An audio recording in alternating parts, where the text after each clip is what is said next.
So first, the implication of the title is I should first provide some evidence. Right. So, yeah. So the first report on kind of correlation between lean and safety was presented in the Lean Construction Institute Congress in 2003. And it came from M.T. Hogarth, which is was and is, I think, still the largest main contractor in Denmark. And so what happened there was kind of a natural experiment, which is, you rarely get those lucky breaks. Right? But they had, I believe, 5 different business lines, and one business line implemented Last Planner at the beginning of 2001. Okay? A year and a half later, all the other business lines adopted it. Right?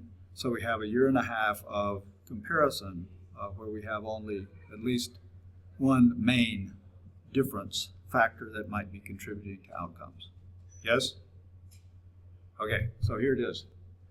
I'm going to just point. Is there a pointer? No.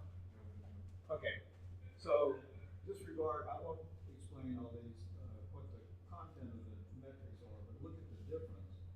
This is the incident rate for lead or the Last Planner project, 5.8 against 19.7 for all the other business lines. Right? And we did it again in the first half year of 2002, and the difference was 6.8 against 20. Right? And statistical evaluation of this shows a p-value of 0.3. So 0.03. So there's a very small probability that it's not systematically related, right? So, and there's other data. Oops, there we go. Okay, and what I want to do is propose to explain this connection through the principle of respect for people. Right? And respect for people in the Toyota is one of Toyota's lean principles. And in their application of it, it is expressed in the demand, actually, and the support for employees and suppliers to improve. And improvement in this case is very much around process improvement, personal development of the capability of problem solving, providing leadership, right? And so that's what we mean. So, and respect for people obviously pivots around learning, individual and team learning, right? So let's look a little bit at that. So we came across my colleague Greg Howell, whom some of you know, has been in the lean community forever, came across the work of a Harvard professor, Amy Edmondson. And Amy Edmondson developed this construct called psychological safety, and she's been working with medical teams and other types of teams, not in construction, to define and specify this construct. And so this is from a YouTube video that you'll get if you just search Amy Edmondson if you just search psychological safety. So she tells 3 stories to begin this video. I'm going to tell you one. They all have the same point, right? There's a night nurse working in a hospital. She's taking medication to a patient. She glances at the dosage and gasps, right? My God, this will kill her. Then she remembered, I'd better call the doctor and make sure he didn't make a mistake. Then she starts thinking about the last time she questioned that doctor about something he told her to do. She begins to talk herself out of it. She does not make the call, right? So she doesn't feel safe, right? So what Edmondson has gone on to do is to show is to provide evidence for a causal relationship between feeling safe, learning behaviors by individual and teams, and team performance. Okay? So in medical teams, where doctor, nurse, anesthesiologist, people providing cleanup services, etc., when they rate highly in psychological safety, they also rate highly in performance. Right? Well, I better go on because I love to talk. So, okay, I think,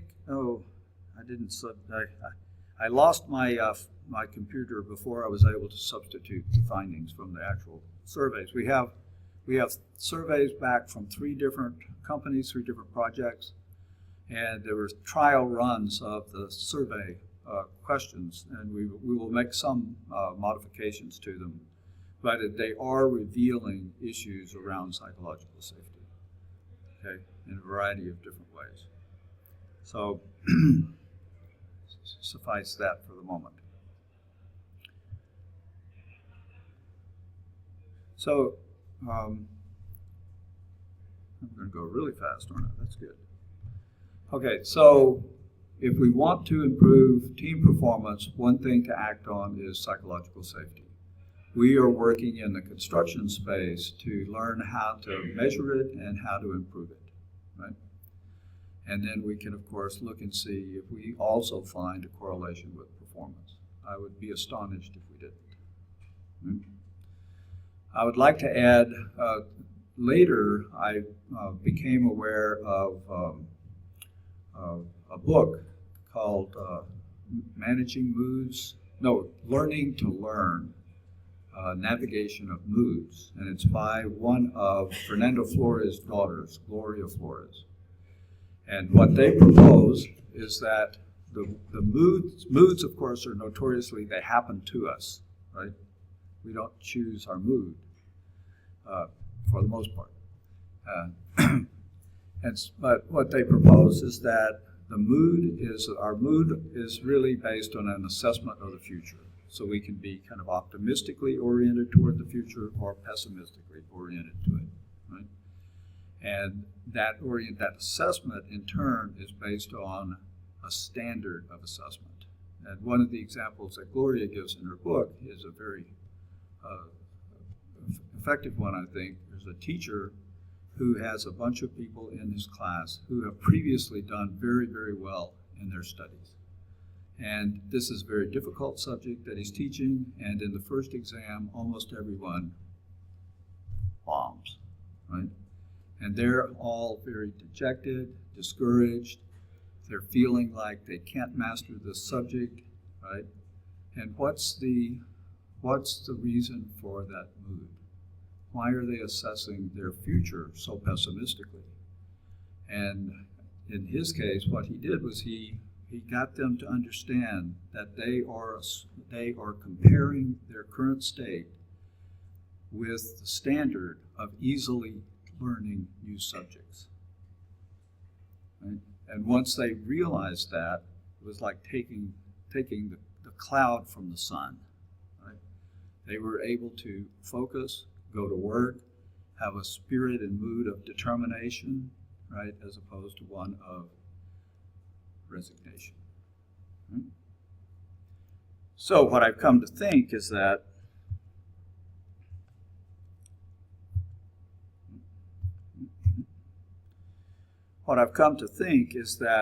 mood is the more fundamental category, right?